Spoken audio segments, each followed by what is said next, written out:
Hello बच्चों, क्या हाल चाल। स्वागत है आप सभी का मैथ्स की नई वीडियो में। तो बच्चों, आज की इस वीडियो में मैं आप सभी को त्रिभुज का क्षेत्रफल हीरोन के सूत्र से निकालना सिखाऊंगा। तो यहाँ पर देखिए, त्रिभुज का क्षेत्रफल हीरोन के सूत्र से निकालने के लिए आप लोगों को एक त्रिभुज दिया हुआ होगा और उसकी तीनों भुजाएं दी हुई होंगी। तो आप लोगों को जो है तीनों भुजाओं से, त्रिभुज की तीनों भुजाओं से जो है हीरोन के सूत्र से आप लोग कैसे त्रिभुज का क्षेत्रफल निकाल सकते हैं, चलिए मैं आप लोगों को बताता हूँ। तो यहाँ पर आप लोग देख लीजिए हीरोन का सूत्र क्या होता है। आप लोग यहाँ पर देखिए हीरोन का सूत्र क्या होता है। तो आप लोग देखिए यहाँ पर त्रिभुज का क्षेत्रफल निकालने का हीरोन का सूत्र होता है। तो यहाँ पर देखिए त्रिभुज का क्षेत्रफल होता है, त्रिभुज का क्षेत्रफल बराबर होता है अंडर रूट के अंदर यस और yes minus A, S minus B और यस माइनस सी। तो आप लोग यहाँ पर बिल्कुल ध्यान समझ लीजिए, इसी सूत्र को हम लोग हीरोन का सूत्र कहते हैं, क्योंकि इस सूत्र को हीरोन नामक वैज्ञानिक ने दिया था, इसीलिए हम लोग इस सूत्र को हीरोन का सूत्र कहते हैं। तो यहाँ पर देखिए इस वाले सूत्र में देखिए यस क्या है। यहाँ पर देख लीजिए, जो ये यस होता है ये त्रिभुज का अर्ध परिमाप होता है। तो आप लोग यहाँ पर ध्यान समझ लीजिए। तो आप लोगों को यहाँ पर देखिए यस बराबर निकालने के लिए यस बराबर होता है A plus B plus C by 2। यहाँ पर आप लोग बिल्कुल ध्यान समझ लीजिए। तो यहाँ पर देखिए ए बी सी जो है ये त्रिभुज की तीनों भुजाएं होती हैं, ए बी सी त्रिभुज तीनों भुजाएं होती हैं। तो आप लोग ध्यान समझ लीजिए। तो यहाँ पर देखिए तीनों भुजाएं हैं 8, 6 और 10 है। तो यहाँ पर देख लीजिए, यह पहली भुजा ए है, दूसरी भुजा बी और तीसरी भुजा सी है। तो यहाँ पर आप लोग यहाँ पर देखिए 8 प्लस 6 प्लस 10, तो तीनों को जोड़ करके आप लोगों को जो है 2 से भाग देना होगा, ताकि आप लोगों को जो है यस का मान मिल जाए।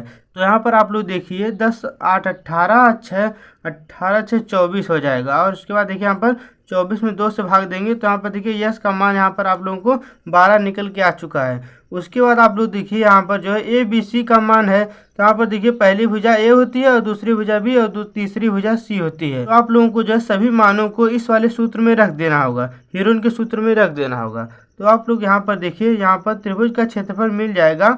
यहाँ पर देखिए बड़े से अंडर रूट में यस बराबर देखिए 12 है और उसके बाद देखिए यस माइनस ए है। तो यहाँ पर देखिए 12 माइनस ए पहली वाली भुजा 8। उसके बाद आप लोग देखिए यहाँ पर यस माइनस बी है। तो आप लोग यहाँ पर देखिए यस का मान 12 है और बी का मान 6 है। और उसके बाद देखिए यस माइनस सी है। तो यहाँ पर देखिए यस का मान 12 है, यहाँ पर आप लोग देखिए सी का मान 10 है। तो आप लोग यहाँ पर ध्यान समझ लीजिए। उसके बाद आप लोग देखिए यहाँ पर आप लोगों को जो है इसको सॉल्व करना होगा। तो यहाँ पर देखिए 12 और यहाँ पर देखिए जो है 12 में से 8 जाएगा तो यहाँ पर देखिए 4 बचेगा। 4 को हम लोग गुणा में लेंगे, क्योंकि यहाँ पर देखिए जब कोई चीज़ एकदम सटा कर लिखी हुई होती है इसका मतलब कि उसमें गुणा होता है। तो यहाँ पर देखिए 12 में से 8 जाएगा तो 4 बचेगा गुणा में। उसके बाद यहाँ पर देखिए 12 में से 6 जाएगा, देखिए 12 में से 6 जाएगा तो 6 बचेगा और गुणा में होगा। उसके बाद आप लोग देखिए यहाँ पर जो है 12 में से 10 जाएगा तो 2 बचेगा और भी गुणा में होगा। उसके बाद यहाँ से आप लोगों को सॉल्व करने के लिए ये जो सभी मान आया हुआ है इसका आप लोगों को जो है एक एक करके सबका अभाज्य गुणनखंड कर देना होगा। तो आप लोग बिल्कुल ध्यान समझ लीजिए, जो जो आया हुआ है इस सभी का बारी बारी से अभाज्य गुणनखंड कर देना होगा। सबसे पहले 12 का अभाज्य गुणनखंड करेंगे तो यहाँ पर देखिए 2 से भाग देंगे, 2 6 12। उसके बाद फिर 2 से भाग देंगे, तो यहाँ पर देखिए फिर 3 से भाग देंगे। तो यहाँ पर देखिए 12 का जो अभाज्य गुणनखंड है 2 गुणे 2 गुणे 3 आ चुका है। तो यहाँ पर आप लोगों को जो है लिख देना होगा 2 गुणे 2 गुणे 3। उसके बाद देखिए 4 का करेंगे तो देखिए 4 में 2 से भाग देंगे, 2 दूनी 4, फिर 2 से भाग देंगे, 2 दूनी 4। उसके बाद यहाँ पर देखिए 2 गुणे 2 आ चुका है। उसके बाद देखिए 6 का अभाज्य गुणन करेंगे तो यहाँ पर देखिए 2 3 6 और 3 से फिर कट जाएगा। उसके बाद देखिए यहाँ पर जो है इसका 2 गुणे 3 आ चुका है। उसके बाद देखिए यहाँ पर 2 है तो 2 को आप लोगों को ऐसे लिख देना होगा। उसके बाद आप लोगों को ये सभी देखिए अंडर रूट के अंदर है तो आप लोगों को जो है अंडर रूट लगा देना होगा। उसके बाद आप लोग देखिए यहाँ पर जो है जो चीज़ 2 बार होती है उसको हम लोग रूट के बाहर एक बार ले लेते हैं। तो यहाँ पर देखिए 2 2 का पेयर बनाना होता है। तो यहाँ पर देखिए 2 गुणे 2 यहाँ पर देखिए है तो इसमें से 1 2 बाहर आ जाएगा। और उसके बाद देखिए यहाँ पर फिर से 2 गुणे 2 है तो इसमें से भी 1 2 बाहर आ जाएगा। उसके बाद देखिए यहाँ पर 1 2 यहाँ पर है, उसके बाद 1 2 यहाँ पर है, इन दोनों में से 1 2 बाहर आ जाएगा। उसके बाद आप लोग देखिए यहाँ पर त्रिभुज के अंदर देखिए यहाँ पर जो है 3 बचा हुआ है और ये यहाँ पर देखिए ये भी 3 बचा हुआ है। तो यहाँ पर देखिए 2 3 है तो दोनों 3 में से 1 3 बाहर आ जाएगा। तो यहाँ पर देखिए सभी मान जो है रूट से बाहर आ चुका है। तो आप लोगों को जो है सभी का गुणा कर देना होगा। तो यहाँ पर देखिए 2 दूनी 4 दूनी 8 त्रिक 24, यहाँ पर देखिए 24 आ चुका है।